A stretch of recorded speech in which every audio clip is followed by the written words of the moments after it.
My name is Joy Mercer. I'm 27 years old now and I work in child welfare law. But when I was 12, I was not a case file.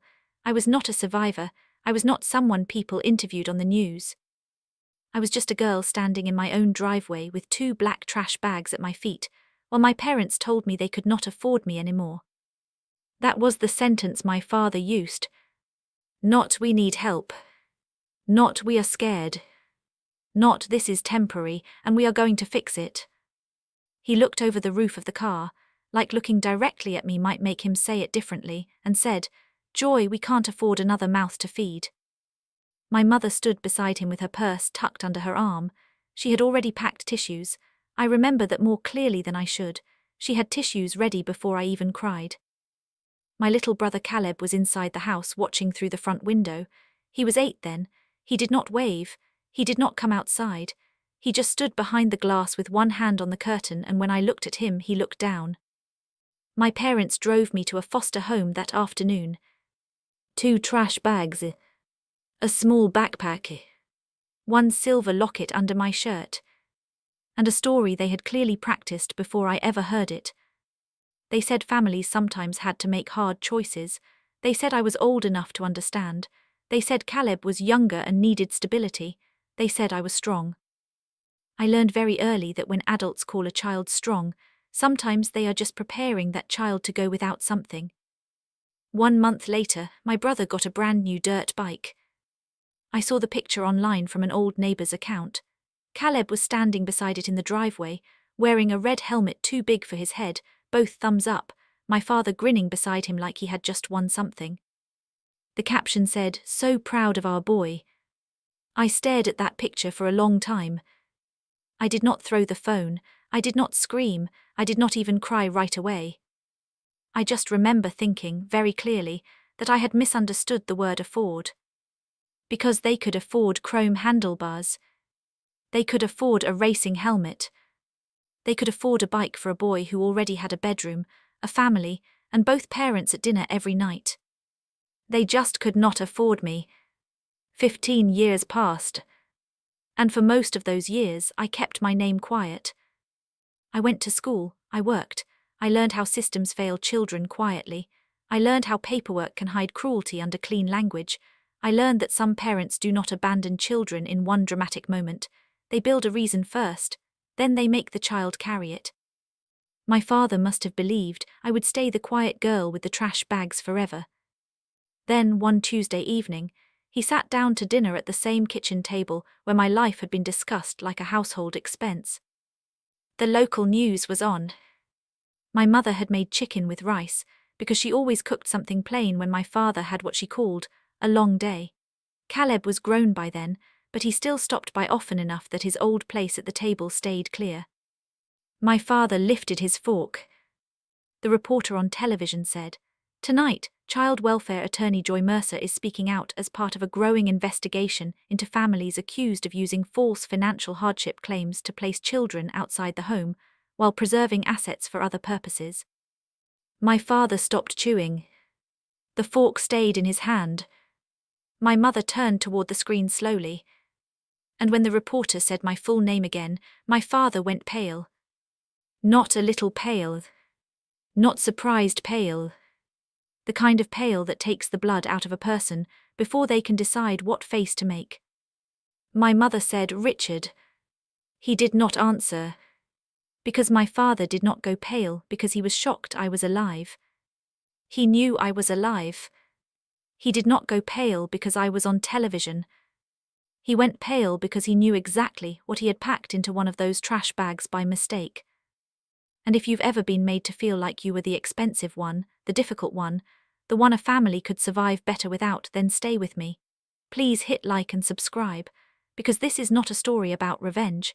It is about what happens when the child everyone underestimated grows up and still chooses the truth carefully. Now let me take you back. Before the news, before the investigation, before my father's face went white over a dinner plate. Back to the kitchen table. The Mercer kitchen table was round, oak, and always slightly sticky, no matter how many times my mother wiped it. There was a pale ring near my father's chair from a coffee mug he refused to use a coaster under. Caleb had carved the corner of one leg with a butter knife when he was 6, and somehow nobody got very mad at him for that. That table was where permission slips were signed, bills were stacked, coupons were clipped, and birthday cakes were cut. It was also where my parents began speaking softly whenever I entered the room.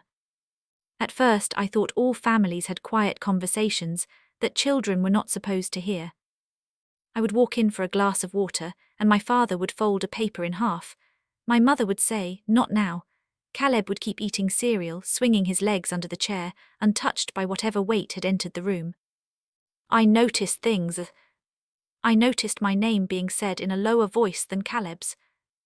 I noticed my father tapping the end of a pen against a bill, over and over, until the sound became part of dinner. I noticed my mother smiling too quickly when I asked if everything was okay. "Everything's fine, Joy," she would say. Then, after a pause, she would add, "You're old enough to be mature about things." I did not know what things meant yet. I only knew that every time they said I was mature, something small disappeared. A field trip. A new pair of shoes. The cereal I liked. The after-school art club with the supply fee. None of it felt important enough to complain about. That was how it started, not with cruelty I could name, just small removals, small silences, small lessons in taking up less space. And because I was 12, I believed there had to be a way to become less expensive. So I became quieter. I finished my homework without asking for help. I stopped mentioning when my sneakers pinched my toes. I learned to read my father's mood by the way he placed his keys on the counter. Soft meant safe. Hard meant stay invisible. I thought if I was easy enough they would keep me. I did not know they had already started deciding what I was worth. Before everything changed, Caleb was not a symbol to me. He was just my little brother.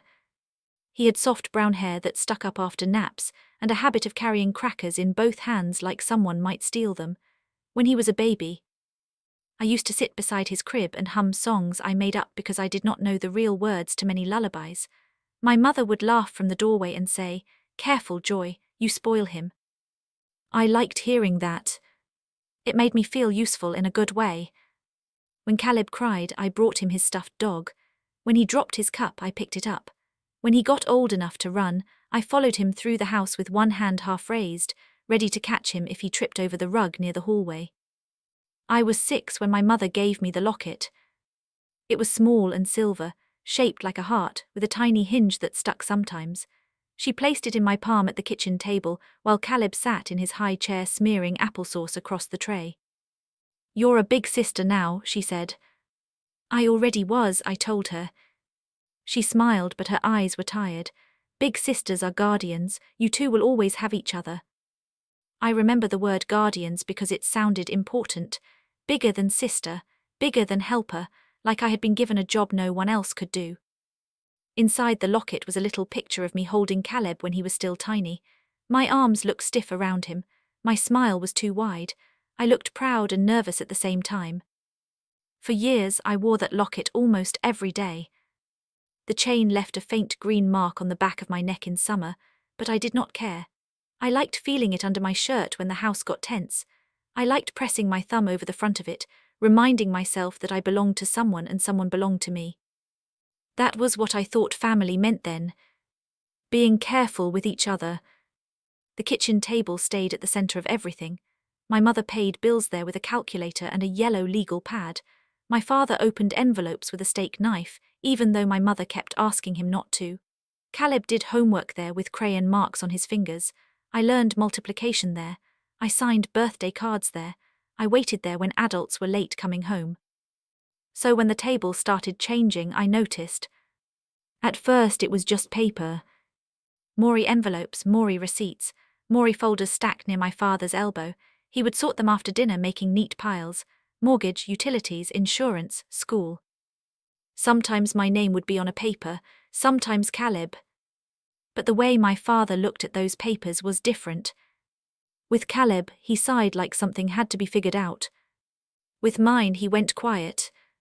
One night, I came into the kitchen and saw a form with my school's name at the top. I only saw part of it before my mother turned it over. Is that for art club? I asked. She pressed her hand flat on the paper. We're still looking at it. The fee was $35. I had read the flyer 3 times at school, supplies included, Thursdays after class, parent signature required. My father did not look up from his calculator. Joy, not everything is automatic. I know, I said. No, I don't think you do. His voice was not loud, that made it worse somehow. You're old enough to understand priorities. Caleb was at the table too, eating grapes from a bowl, watching a video on my mother's phone. He needed cleats that week, soccer registration, a new water bottle because he had lost the old one. Those were not discussed like choices. They were just handled. My mother reached over and brushed a crumb from Caleb's cheek. He's in the middle of a season. I nodded as if that explained everything. Maybe it did, I wanted it to. A few days later, the art club flyer disappeared from the refrigerator. Nobody mentioned it. On Thursday, I walked straight to the bus instead of staying after school. I told my teacher my family had a conflict. That became one of my first useful lies. Not a bad lie exactly, just a smooth one, the kind that made adults stop asking questions. After that, I got better at wanting things quietly. When my sneakers tightened, I curled my toes. When the cafeteria account ran low, I skipped milk. When my class planned a field trip to the Science Museum, I left the permission slip in my backpack for 3 days before putting it on the table. My father looked at it for less than a second. How much? $22, I said. He rubbed the bridge of his nose. My mother looked at me in that soft, disappointed way. Joy. Just my name. Nothing else. I picked the paper back up. It's okay. My father exhaled like I had finally said something sensible. Across from me, Caleb was talking about a birthday party at a trampoline place. He needed a gift for his friend. My mother asked what kind of wrapping paper he wanted. I remember touching the locket then under my shirt, not dramatically, just 2 fingers against the little heart. Big sisters are guardians. I told myself Caleb was younger. I told myself younger kids needed more. I told myself maturity meant understanding that love did not always look equal. Children can make almost any unfairness sound reasonable if they are scared enough to lose their place. The lowered voices got more frequent after that. Sometimes I woke at night and saw light under my parents' bedroom door. Sometimes I heard my name through the wall, followed by silence, followed by my father saying, "There has to be a limit." I would lie very still. My room faced the backyard. In the mornings, sunlight came through the blinds in thin stripes, and dust floated in them like nothing in the house had changed. I made my bed. I packed my bag. I checked my homework twice. I became the kind of child teachers praised in conferences. Responsible. Quiet. No trouble. At home, those words did not seem to help as much as I hoped. One Saturday, my mother sent Caleb outside and told me to clear the table. There were papers spread everywhere.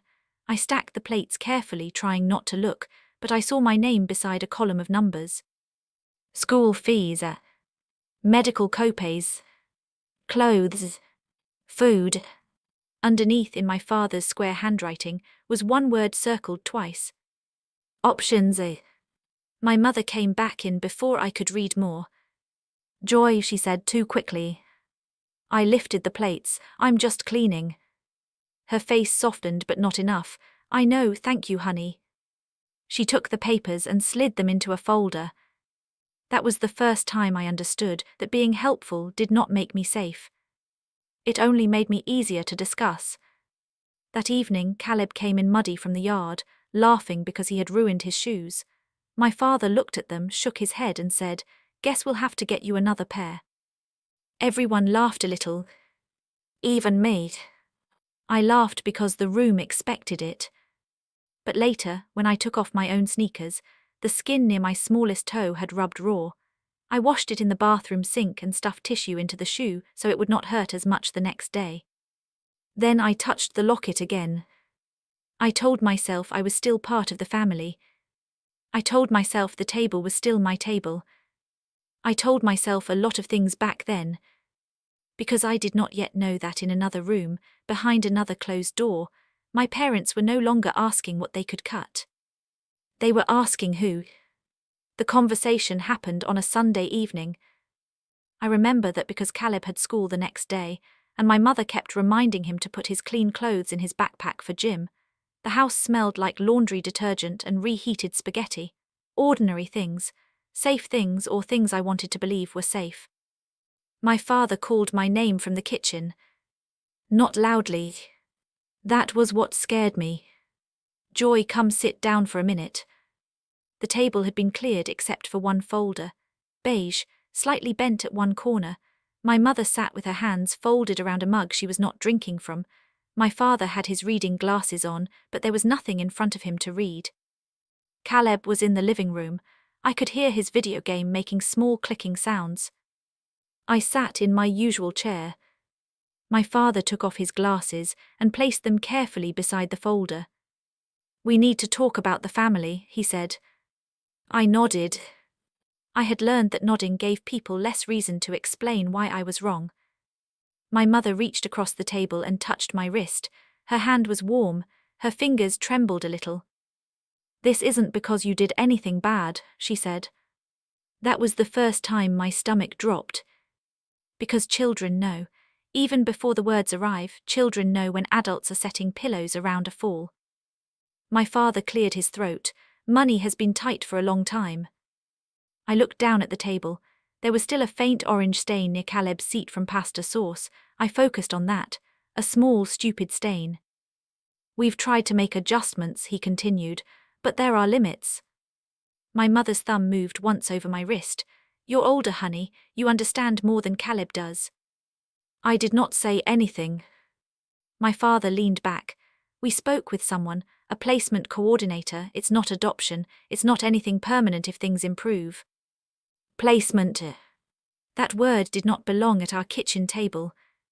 It sounded like paperwork, like a chair being moved from one room to another. My voice came out very small. "Where am I going?" My mother closed her eyes. My father answered, because he was better at sounding practical. "A foster home, just for now." The room stayed exactly the same after he said it. The refrigerator hummed. Caleb's game kept clicking. A car passed outside with music playing too loud. Nothing cracked open. Nothing announced that my life had just changed shape. I looked at my mother. She was crying, but quietly. She had already folded tissues beside her mug. "Why?" I asked. My father sighed, not angry, tired, like I had asked him to repeat a math problem. "Joy, we can't afford another mouse to feed." Another mouse. Not daughter. Not child. Mouth. I remember touching the locket through my shirt. I pressed so hard the edge hurt my thumb. My mother whispered, "It's not that simple." But she did not correct him. That was one of the things I understood later. There are moments when silence becomes agreement. At 12, I only felt the cold shape of it. They told me it would be better this way. They told me the family needed breathing room. They told me Caleb was too young to handle instability. They told me I was strong. They told me there would be visits. When? I asked. My father looked at my mother. My mother looked into her mug. "We'll have to see," he said. That night they gave me 2 black trash bags. My mother said suitcases would make it feel too dramatic. Trash bags were practical, easier to fit in the trunk. I folded my clothes on my bed because I did not know what else to do. Jeans, pajamas, 3 shirts, socks with thin heels, the sneakers that still hurt my toes. I packed slowly, waiting for someone to come in and say they had made a mistake. No one did. Caleb stood in my doorway for a while. He had one hand around the frame and one foot twisting against the carpet. "Are you in trouble?" he asked. "No," I said. "Then why are you leaving?" I looked at him. He looked away first. "I don't know," I said. He nodded like that was enough, but it was not. He went back to his room and shut the door halfway, not all the way, just enough that he did not have to watch. My mother came in later and added toothpaste, a hairbrush, and a package of underwear still in plastic. She moved quickly, like packing for a trip. "You'll call me, okay?" she said. I wanted to ask why I had to call her, if she was the one sending me away. Instead I said, okay. She hugged me then, hard, her perfume got on my cheek. For 1 second I almost believed she was going to hold on long enough to stop it. Then she let go. The drive took 40 minutes. My father drove. My mother sat in the passenger seat with tissues in her lap. I sat in the back beside the 2 trash bags, one of them leaning against my knee every time the car turned. My father talked for most of the drive. He said families survived by making hard choices. He said I would understand when I was older. He said this was not about love. He said love sometimes meant doing what was necessary. I watched houses pass by with porch lights on. In one window I saw a family eating dinner. Just a quick glimpse, plates, shoulders, someone reaching across a table. I wondered if they knew how lucky they were to stay seated. The foster home was a small blue house with white trim and a porch light that flickered once before staying on. A woman opened the door before we reached it. She was older than my mother, with grey at her temples and a cardigan buttoned wrong at the top. "Joy," she said gently. I nodded. "I'm Mara." She did not reach for my bags right away. She looked at my face first. That made something in me almost come loose. My father shook her hand. My mother cried again. Papers came out of the beige folder. There were signatures, a date, a phone number, words like temporary and placement and hardship. I stood on the porch holding my backpack straps. When everything was finished, my mother hugged me like she was the one being left. My father put a hand on my shoulder. "It'll make sense one day," he said. Then they walked back to the car. I waited for the pause, the moment in movies where the parent turns around because they cannot do it. My mother got in. My father started the engine. The taillights moved down the street until they were small and red and gone. Mara stood beside me quiet. After a while she said, "Come inside, sweetheart, it's getting cold." I followed her in because there was nowhere else to go. That night I slept in a clean bed in a room that smelled like lavender soap and old wood. My trash bags sat in the corner like they were waiting for someone to admit what they were. I held the locket in my fist until my palm hurt. My father had said it would make sense one day. But 1 month later, I saw what they had really saved money for. The first week at Mara's house felt like living underwater. Everything was clear enough to see, but slow. Mara made oatmeal in the mornings and set the bowl in front of me without asking too many questions. She showed me where the towels were. She wrote the Wi-Fi password on a sticky note and put it on the dresser. She told me the bathroom door stuck if I pushed it too hard, so I should lift the handle first. Small instructions, small messes. She did not say, "You're safe here," which I think helped. Adults had said too many things to me by then. Mara just made dinner at 6, left the hallway light on and knocked before opening my door. For a while that was enough. My room had a narrow bed with a blue quilt and a window facing the side yard. There was a maple tree outside, and when the wind moved, its branches scraped softly against the glass. At night, I would lie there and listen to that sound while holding the locket. I kept expecting the phone to ring. My mother had said I would call her, but I thought maybe she would call first. Maybe she would want to know if I had eaten. Maybe Caleb would ask when I was coming home. The first call came after 9 days. My mother's voice sounded bright in a careful way. "How are you settling in?" Settling in. Like I had gone to camp. "I'm okay," I said. There was a pause, then she said, "Good, your father will be glad." I waited for her to ask if I missed my room. She did not. In the background, I heard Caleb laughing at something. It was quick and normal, and for some reason that hurt more than if he had sounded sad. When the call ended, Mara was washing a pan at the sink. She did not ask me what my mother said. She just turned the water lower and said, "There's tea if you want some." I did not like tea. I took a cup anyway. A few days later, Mara asked if I wanted help unpacking. The trash bags had stayed in the corner. I had taken clothes from them one at a time, as if unpacking completely would mean agreeing that I lived there now. "It might feel better to use the drawers," Mara said. I nodded. We worked quietly. She folded my shirts without commenting on how little there was. I put socks in the top drawer, pajamas in the middle, school clothes at the bottom. Near the bottom of the second bag, under my old hoodie, I found the folder. Not the thin placement folder my father had carried on the porch. This one was darker blue-grey with a rubber band around it. One corner had been crushed. My father's handwriting was on a sticky note stuck to the front, but part of it had smeared. Mercer Household Review. I sat back on my heels. Mara looked over from the bed. What's that? I don't know. I almost put it aside. It felt wrong to open something from home. Even after they left me, I still had this idea that their private things deserved respect. But my name was on the first page. Joy M. Expenses. Not Joy's school. Not Joy's needs. Expenses.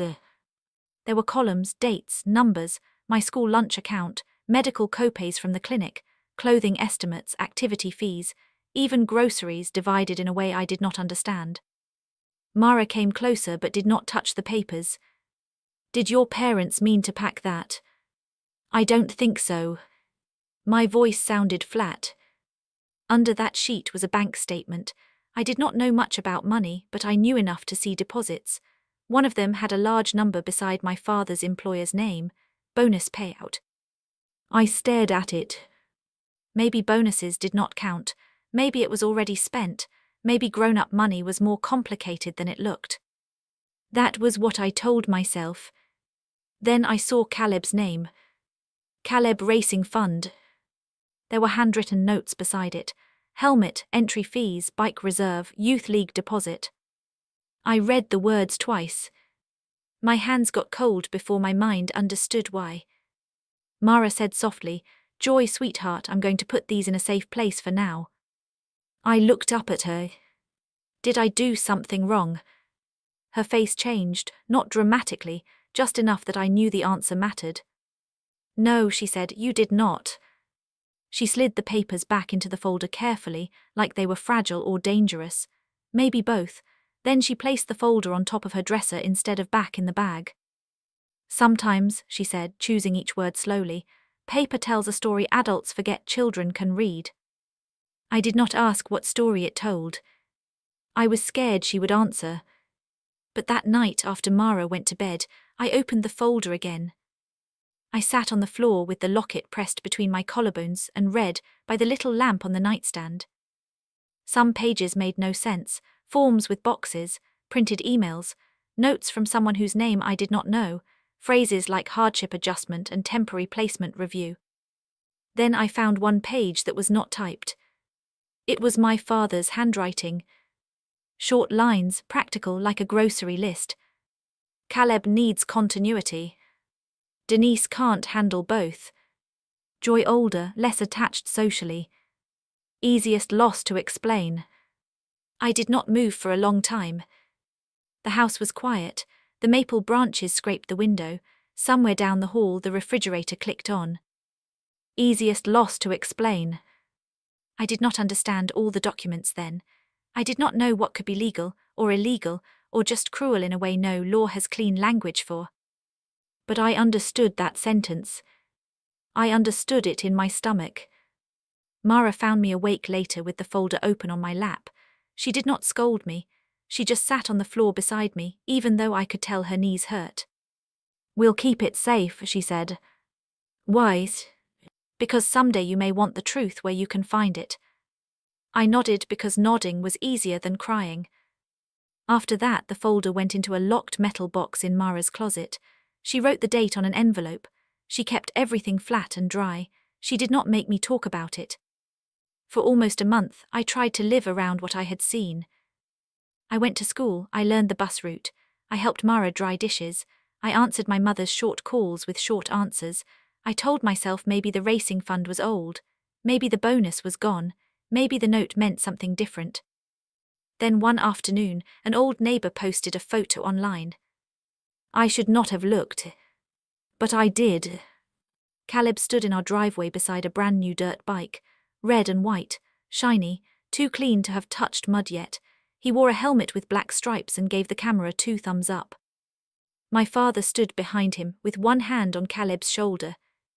My mother had commented with 3 heart emojis. The caption said, "So proud of our boy." I sat on Mara's bed with the phone in my hand until the screen dimmed. I did not cry.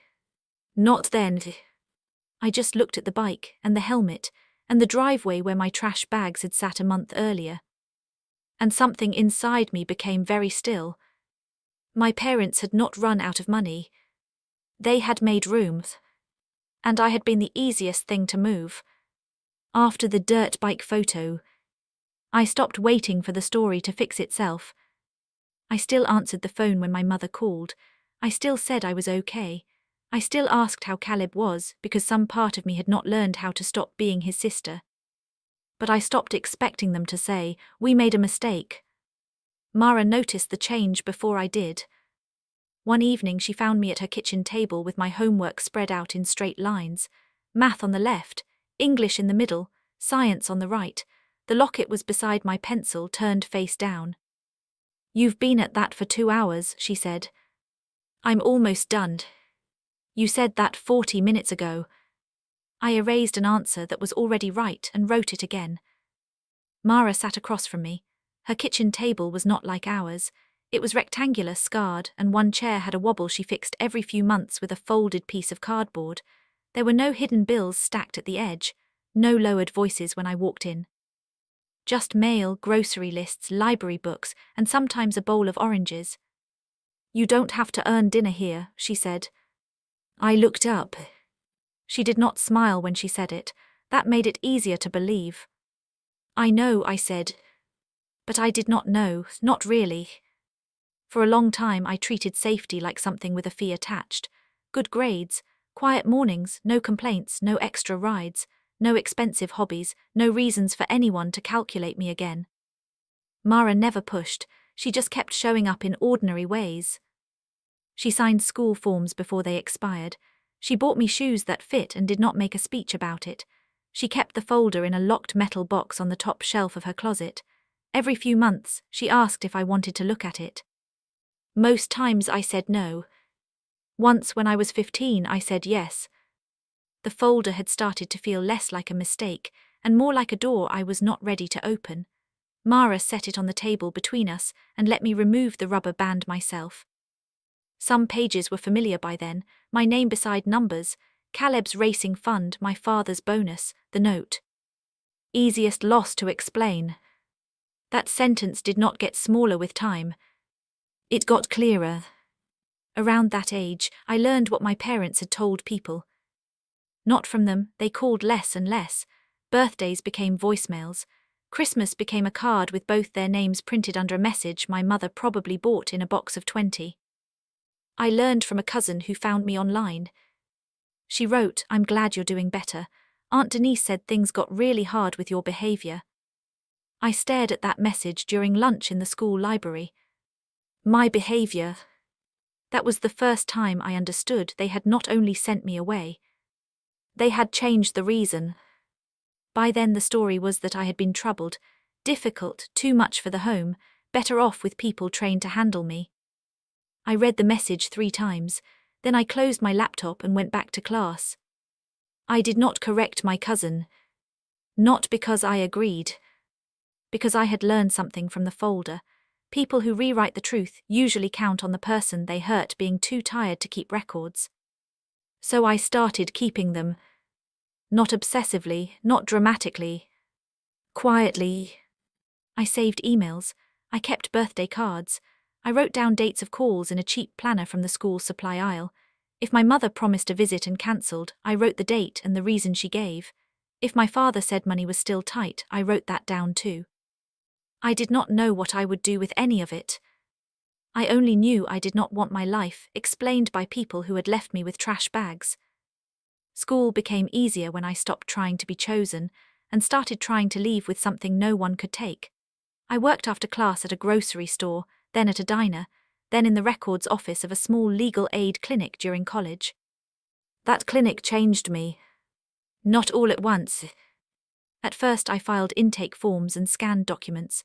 I learned where to put case numbers, how to label exhibits, how to redact a child's name from a public copy. I liked the order of it. Paperwork had hurt me once, but it also had a kind of honesty when handled correctly. A date mattered. A signature mattered. A sentence mattered. One afternoon, a woman came in with 2 children and a folder held so tightly the edges bent. She kept saying, "They told me it was temporary." A lawyer sat with her in a small office, and through the thin wall I heard phrases I recognized. Financial hardship. Placement. Best interest. Temporary arrangement. My hands stopped over the scanner. I was 19, but for a second I was back in Mara's spare room, staring at my trash bags in the corner. After that, I paid closer attention. There were more stories than I expected. Not exactly like mine, but close enough to make my chest tighten. Children moved because adults claimed they had no choice. Children labeled difficult after they became inconvenient. Parents who kept assets protected while explaining a child as a burden. I did not become angry in a loud way. I became careful. I finished college. I went to law school with second-hand furniture, used textbooks, and the locket tucked into the pocket of my backpack during exams. Mara mailed me grocery cards when she could. She never wrote long notes, just "eat something real, proud of you." I kept every card. By 27, I was working in child welfare law, mostly behind the scenes. I liked documents more than cameras. I liked facts more than sympathy. I helped build timelines, review placement records, identify false hardship claims, and prepare cases where children had been treated like expenses adults could move around. And still, the blue-grey folder stayed in Mara's metal box. I had never used it publicly. I told myself it was because it was personal. That was partly true. But it was also because opening it meant admitting that my father's sentence had followed me longer than his car's taillights ever did. Then a pattern began forming across several cases. Same language, same type of hardship claim, same quiet preservation of money for everyone except the child being removed. My supervisor asked if I had ever seen anything like it before. I thought of Caleb's dirt bike. I thought of my mother's heart emojis. I thought of the note my father believed no one would read. "Yes," I said, "I have." 2 weeks later, a reporter called the office. She said she was working on a story about financial abandonment hidden inside child welfare placements. She said my name had come up because of my cases. I looked down at my desk. There was a stack of files to my left, a calendar full of hearings to my right, and under my blouse the locket resting against my skin. For years, my parents thought silence meant I had nothing. They never understood that silence was where I learned to document everything. And then the reporter asked if I would be willing to speak on record. I did not say yes to the reporter right away. That surprised her, I think. People assume that if you have been hurt, you are waiting for a microphone. I was not. I knew what microphones did. They made private things searchable. They turned pain into something strangers could pause, replay, and argue about while eating dinner. So I asked for time. I reviewed the questions in writing. I spoke with my supervisor. I made sure no active case would be compromised. I pulled public records, redacted names, checked dates, and wrote down what I could say without turning another child's life into a headline. Then one sentence kept coming back to me. Easiest loss to explain. That was what made me call the reporter back. The interview was not dramatic. It happened in a small conference room with bad fluorescent lighting and a table covered in paper cups, consent forms, and release documents. The camera operator clipped a microphone to my blazer. The reporter asked me to say my name and title for sound. "Joy Mercer," I said, "child welfare attorney." My voice did not shake. Not where anyone could hear it. The segment aired the following Tuesday. I did not watch it live. I was still at the office finishing notes on a placement review. My phone was face down beside my keyboard. The locket was under my blouse, warm against my skin. But across town, in the house where I had once tried to make myself less expensive, my father was sitting at the kitchen table. My mother had cooked dinner, chicken and rice according to Caleb later. My father had the local news on low, the way he always did. The same oak table was still there, though my mother had covered most of the stains with a runner. The reporter's voice came through first. "Tonight, we're looking at a growing concern in child welfare. families claiming financial hardship while quietly preserving assets and redirecting resources away from children they later surrender. My father kept eating. Then the screen changed. My face appeared. Older, composed, not 12 anymore.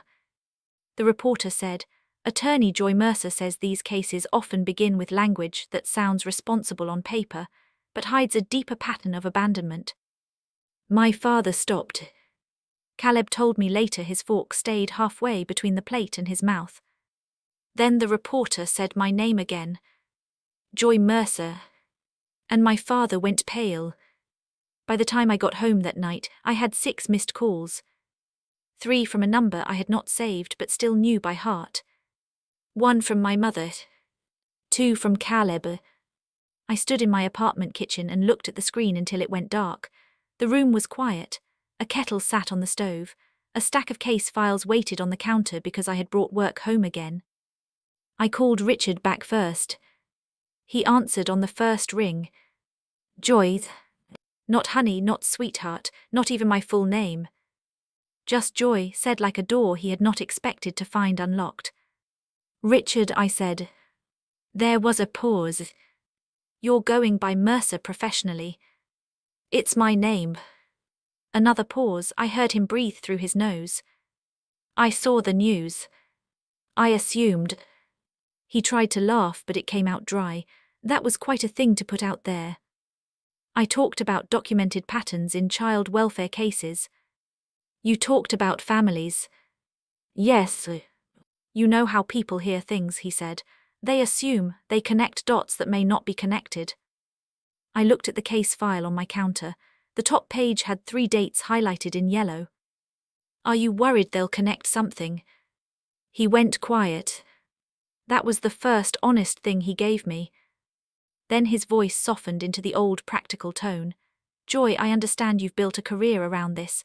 I'm not taking that away from you, but you need to be careful. There were circumstances back then. What circumstances? You were young. I remember being young. You don't remember the pressure we were under. I touched the edge of the counter with 2 fingers. You haven't asked how I was. He sighed. This isn't productive. No apology. No question about Mara. No curiosity about the years he missed. Just productivity. My mother called 20 minutes later. She was crying before I said hello. I saw you, she said. You looked so grown. I closed my eyes. That hurt more than I wanted it to. Mom. I cried for weeks after we left you, she said. I believed that she had cried. I also knew tears had not made her turn the car around. I'm not doing this to hurt you, I said. Then why use your name? Because it's mine. She sniffed. People are asking questions. There are questions worth asking. You don't understand what that time was like for me. There it was, the shift, her pain first, always placed gently in front of mine like a dish I was expected to carry. Then her voice changed. Soft, careful. Do you still have the locket? I opened my eyes. My hand went to my chest before I could stop it. Yes. A small silence. That was a family piece, she said. Your grandmother, originally. I've been thinking maybe it should come back home. Home. The word sat there between us like it had not watched me leave. I've had it since I was 6. I know, honey, but with all this attention I just think family things should stay with family. I almost laughed. Not because it was funny. Because she had found the only object that still proved I had once belonged to them, and now even that had become something to retrieve. I'm keeping it, I said. Her crying stopped for half a second. Then she whispered, You're being very cold. Caleb called last. He sounded older than I expected and younger than he wanted to. You really had to do that on TV. Hello to you too. He exhaled. People are texting me. I didn't mention you. You didn't have to. Everyone knows you're my sister. That was the first time he had said it in years. My sister. Not when I was gone, not when relatives thought I was troubled, not when my birthdays passed quietly, but now when my name could touch his. "I'm sorry this is uncomfortable," I said. "You're humiliating the family over something that happened forever ago." "Something happened to me, Caleb. We were kids." "Yes," I said, "we were." He had no answer for that. The next morning, Richard called again. This time, his voice had lost some of its polish. "I spoke with someone," he said. "You need to understand something. If you start suggesting things about documents, property, family records, anything removed from our home, that creates problems." I sat very still. "What kind of problems?" "Legal ones, possibly." I looked toward my office shelf, where copies of filed motions and evidence logs sat in labeled binders. Then I thought of Mara's locked metal box, the date on the envelope, the folder he had packed himself. Richard continued, calmer now, because he thought calm made him sound clean. "There were items that left this house when you did. Heirlooms, papers, personal records. We'd hate for anyone to misunderstand how you came to have them." For a moment, I heard the old pen tapping against the kitchen table. Then I understood. They were not sorry. They were afraid. And my father had just threatened me over documents he had forgotten he put in my trash bag himself. After Richard threatened me, I did not call him back. I did not argue.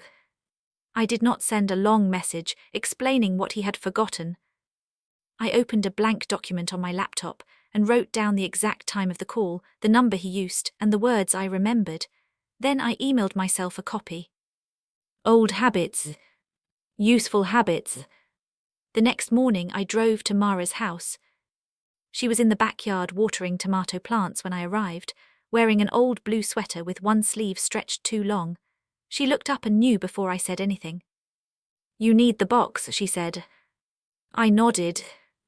Inside, she took the small key from a ceramic dish near the sink. The metal box was still on the top shelf of her closet, behind winter blankets and a stack of photo albums. She carried it to the kitchen table with both hands. For a second, neither of us opened it. That table had held my homework, court brochures, cheap birthday cakes, college applications, and the first pair of shoes that fit me after I left home. Now it held the thing my father had been afraid of for 15 years. Mara unlocked the box. The blue-grey folder was inside, flat and dry, in the same dated envelope she had made when I was 12. Her handwriting was still clear. "Found in Joy's belongings, first week of placement." There were copies too. She had made them years earlier after asking a legal aid attorney how to protect documents without altering them. I had forgotten that, or maybe I had not let myself remember. "I didn't know if you'd ever need them," she said. I hoped I wouldn't. I know. We did not say much after that. I scanned everything through proper channels. I logged dates. I separated originals from copies. I submitted the documents to the investigative team and the appropriate office reviewing hardship claims.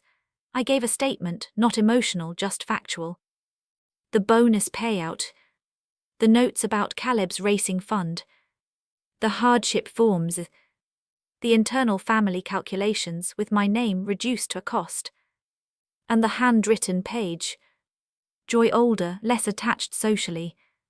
Easiest loss to explain. The document my father feared most was not the bank statement.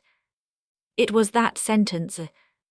Because numbers can be explained, deposits can be softened, accounts can be renamed, but a sentence written in your own hand has a way of keeping its shape. The investigation did not explode all at once. Real things rarely do. It moved through emails, document requests, phone calls, interviews, and quiet meetings with people who knew how to read a timeline. A reporter called for comment. My father declined at first. Then he gave a statement about painful family decisions made during a period of hardship. That statement lasted less than a day. Once the documents were verified, the story changed. Not into gossip, not into a public trial with shouting faces. Just enough truth entered the room that my parents could no longer arrange the furniture around it. Richard's business partners heard, people from church heard, relatives who had been told I was unstable began sending messages they should have sent years earlier. Some apologized. Some asked questions that felt more like curiosity than care. I answered very few. Denise called after the second report aired. Her voice was small. I never wanted it to be like this, she said.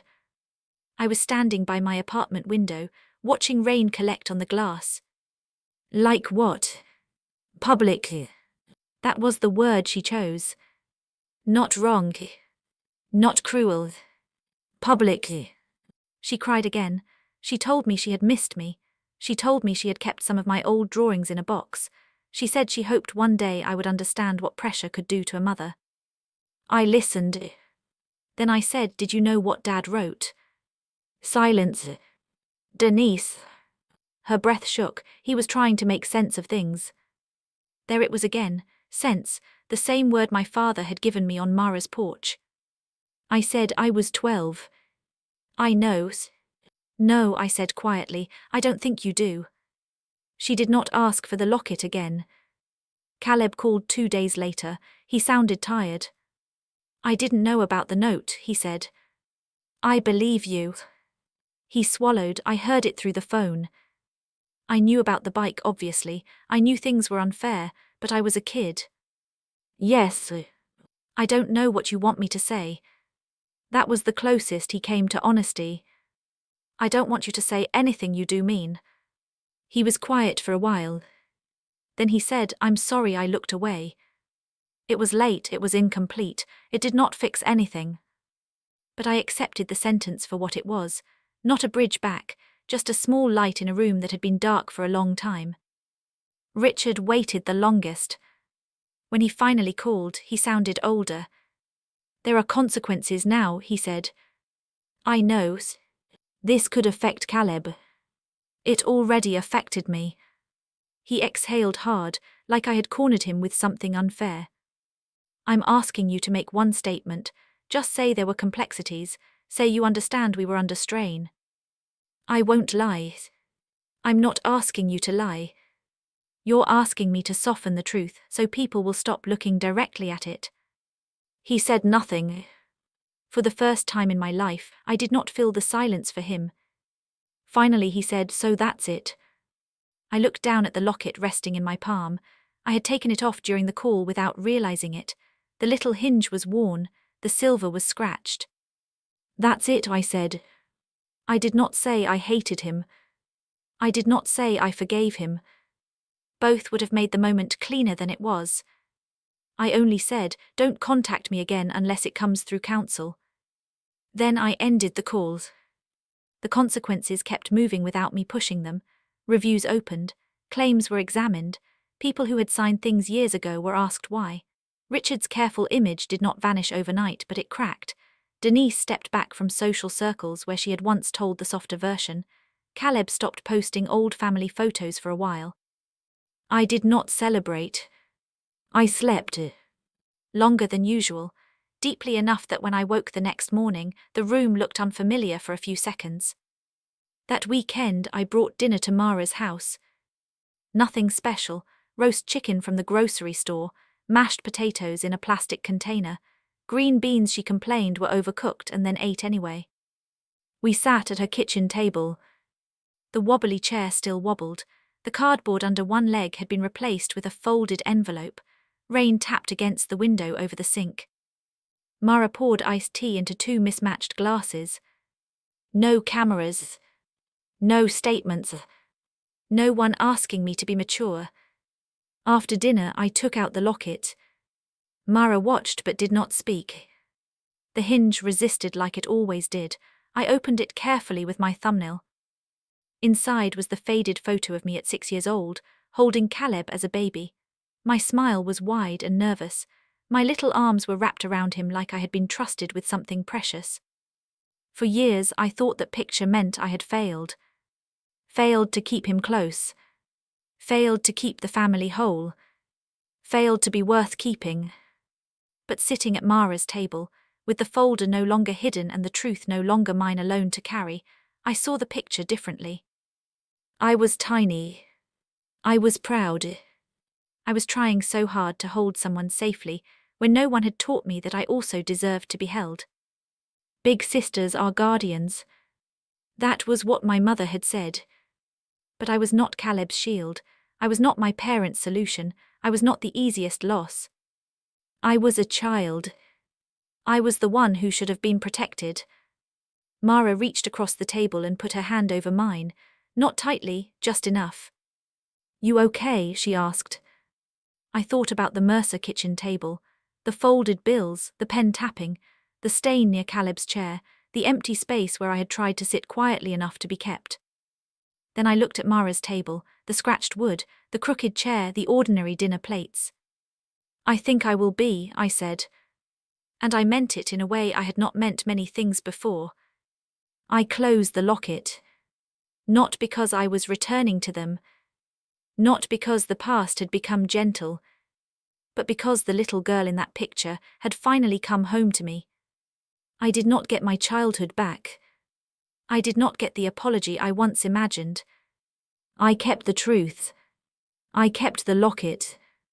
And for the first time in my life, belonging did not feel like something I had to earn. It felt like something I could give myself,